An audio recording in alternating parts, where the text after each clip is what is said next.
আজকে দুপুরে রান্নাবান্না ছিল এই যে লাল পুঁই শাক ভাজি। আর এই লাল পুঁই শাক ভাজিটা কিন্তু একদম পেঁয়াজ রসুন তেলের পরে দিয়ে ভাজি করেছি, একদম শুকনো শুকনো। আর লাল পুঁই শাক খাতে কিন্তু খুব মজা লাগে, আর একদম জালি ছিল, তরতাজা।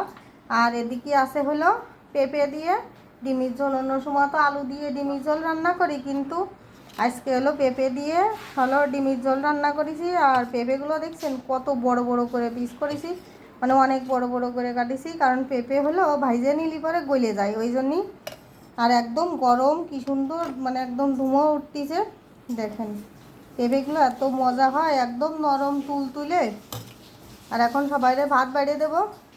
এদিকে যে গরম গরম ভাতও রেডি হয়ে গেছে, সব এখন খাতিলতি দিয়ে দেবো, ভাত বেড়ে দেবো।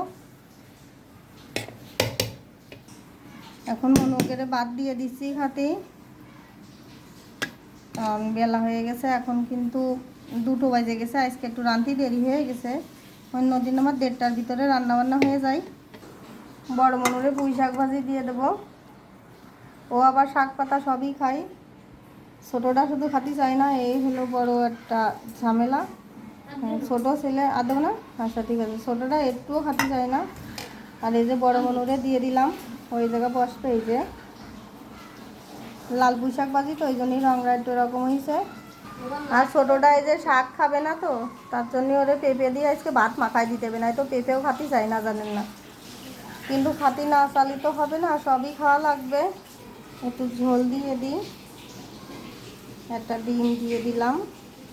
আর এই যে দেখেন এরকম করে পেঁপে দিয়ে ডিম রান্না করলে সত্যিই খাতি এত মজা লাগে। আমার বড় বোনও খুব ভালো পছন্দ করে, এবং পেঁপেটা একদম মাখনের মতন গলে যায় তো এই জন্যই। আর মিষ্টি মিষ্টি লাগে কিন্তু পেঁপেটা, ওই জন্যই খাতি খুব পছন্দ করে।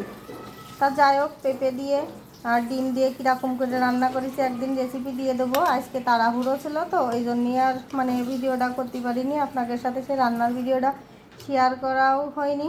আর আজ কয়দিন, মানে বেশ কয়েকদিনই হয়েছে ভিডিও কিন্তু কম কম ছাড়তেছি, কারণ সময়টি মানে পারে দিছি না। এদিকে ছেলেকে তো পরীক্ষা, ওই জন্যই ওইদিকে একটু মনোযোগ দিতে আসে, ওই জন্যই ভিডিও একটু কম ছাড়া হচ্ছে।